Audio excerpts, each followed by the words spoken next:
fascism. Obama's transition site, change.gov, proclaimed that middle school and high school students will be forced to serve the federal government. Fascism is gutter up, streets up, hooligans, thugs, fervently idealistic students, swarming adolescents, just the kind of thing you see around Obama. The way you get a population to enslave itself when the police and the army are no longer enough to do that. So I think that's if you're a left liberal, it's time to open your eyes to that. All young Americans between the ages of 18 and 24 will be conscripted into a paramilitary domestic security force. If Obama has his way, adults and seniors will also be forced into other forms of service for the betterment of the homeland. Number 3, disarming the American people.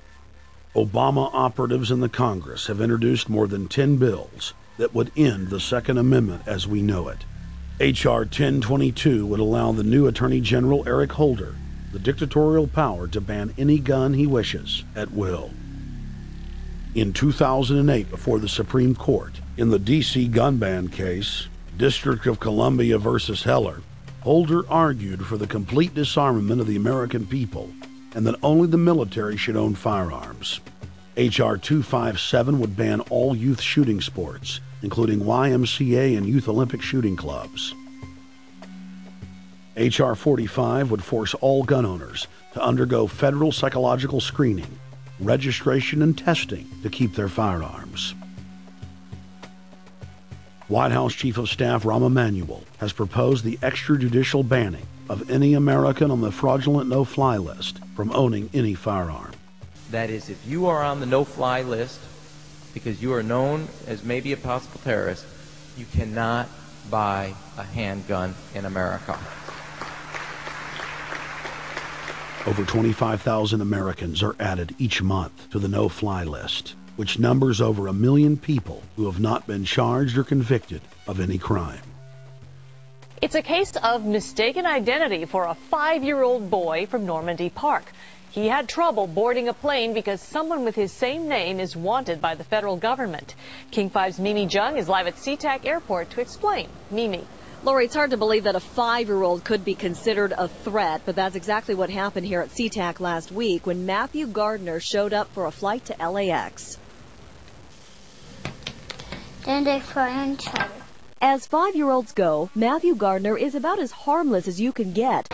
But when he and his mom checked in for their flight at SeaTac last week, Matthew was considered the criminal. If you're on that no-fly list, your access to the right to bear arms is canceled because you're not part of the American family. You don't deserve that right.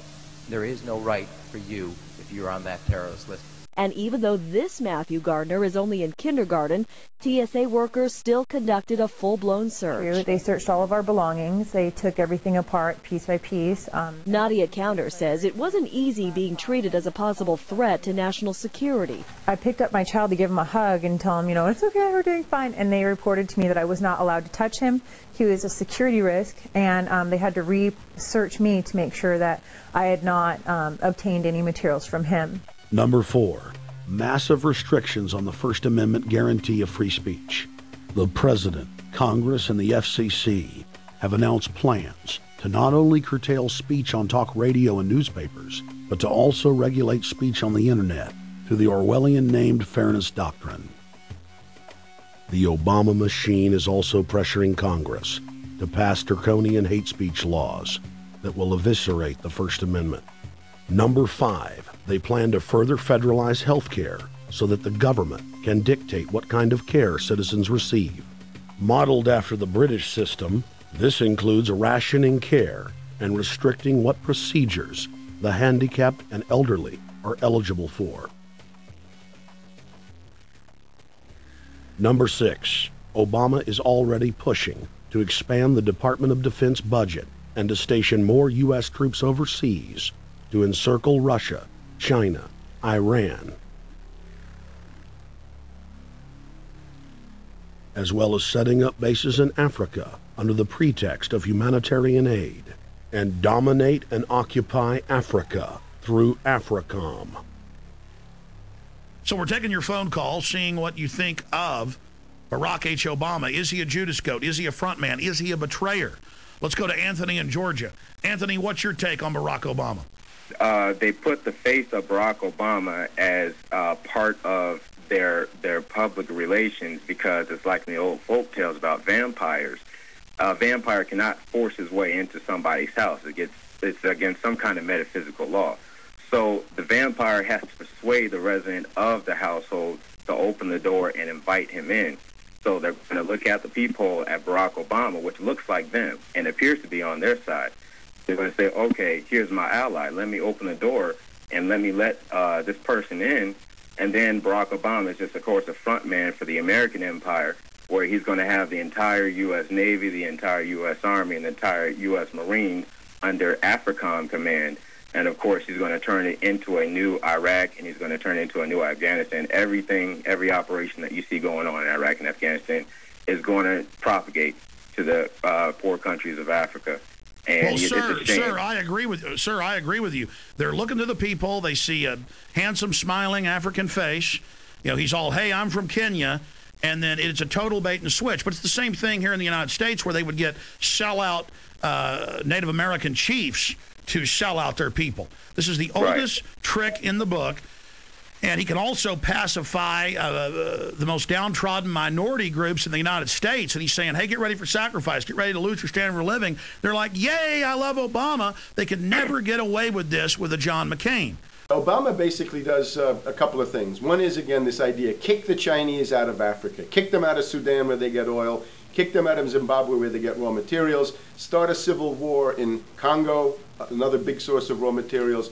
Al-Qaeda, an arm of the U.S. intelligence community, is now active in Algeria, Tunisia, Morocco. You've got a destabilization going on in Kenya around Odinga. That's Obama's cousin. This is a guy who has two children. They're Obama's niece and, nephew in a broad sense.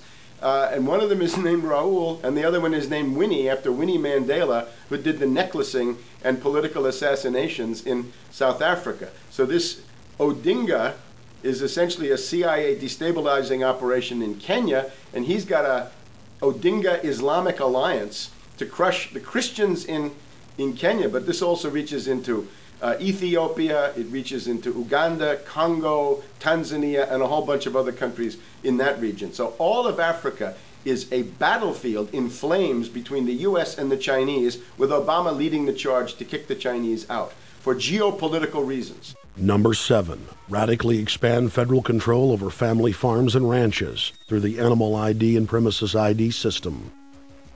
Number 8, accelerate the merger of the United States with Canada and Mexico under the Security and Prosperity Partnership. He is also accelerating the transfer of remaining federal authority to unelected quasi-governmental bodies like the World Trade Organization. Number 9, Obama must convincingly play the part of the president and convince the people of the United States that the buck actually stops with him. This is critical to the globalist master plan, because in 4 to 8 years, Obama must take the blame, as Bush did, for the New World Order's horrific agenda. At that point, the elite will put a new puppet in the ceremonial seat of power and build him up as the savior, only to tear them down again. And so the process is repeated over and over. For their program to work, it is essential that the people not learn that the presidency is now nothing more than theater, because if they did, the people would stop looking at the pawns and start looking for the king. Through this system of deceit, the elite's criminal agenda can continue forever because the people waste all of their political energy debating the media spectacle instead of investigating the globalist agenda. Number 10, it's Obama's job to sell the public on globalist policies that aren't in the people's best interest, but the overlords have many salesmen. His most important function is to protect the criminal oligarchs from prosecution while they loot the economy worldwide, start new wars, and engage in torture.